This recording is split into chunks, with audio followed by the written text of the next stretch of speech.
I'm Nick Snow, watching Government for Oil and Gas Journal in Washington, D.C. It basically came down to this.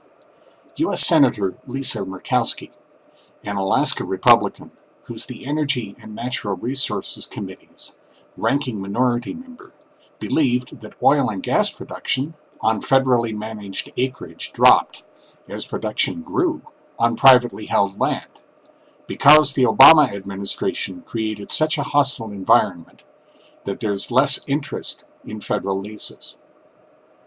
U.S. Interior Secretary Ken Salazar, who was before the committee on February 28th to discuss the department's proposed fiscal 2013 budget, responded that the strategy, which includes a proposal to increase royalties by about 50%, was to get a fair return for U.S. taxpayers.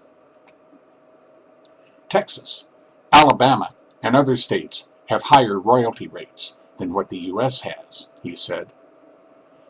Murkowski noted that a recent IHS CIRA study for the U.S. Department of the Interior found that the United States is levying a higher government take than other jurisdictions relative to their remaining recoverable reserve ranking. The study also found that bonus bids, which can top $3 billion in a single lease sale, aren't being taken into account when the government assesses whether taxpayers receive a fair return on resource production, she indicated. This was a DOI study. What came out was pretty telling, Murkowski continued. It said that efforts to increase royalties will not make us more competitive. Salazar disagreed. My impression is that the study you're referring to has a very different conclusion than what you indicate, he told her. The full report, Comparative Assessment of the Federal Oil and Gas System, came out in November 2011.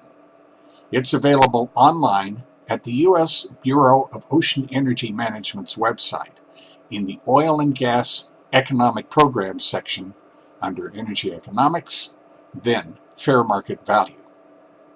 The report, which BOEM and the U.S. Bureau of Land Management jointly commissioned, did conclude that the agencies, quote, are levying a higher government take than other jurisdictions relative to their remaining recoverable reserve ranking, end quote. But it also said that government take should not be the only measurement of whether a fiscal system is attractive. Quote, if it is used at all, it should be combined with other measures of profitability, fiscal system flexibility, revenue risk, and fiscal stability in order to properly assess petroleum fiscal systems, the report said. Deputy U.S. Interior Secretary David J. Hayes, who also was at the hearing, said the DOI began to re-evaluate royalty and other oil and gas charges after a 2008 Government Accountability Office study suggested that they were too low. Several other studies have been made, and another is underway, he told the committee. Their combined conclusions will determine what the Interior Department does. That's Watching Government for this week. In Washington, I'm Nick Snow for Oil and Gas Journal.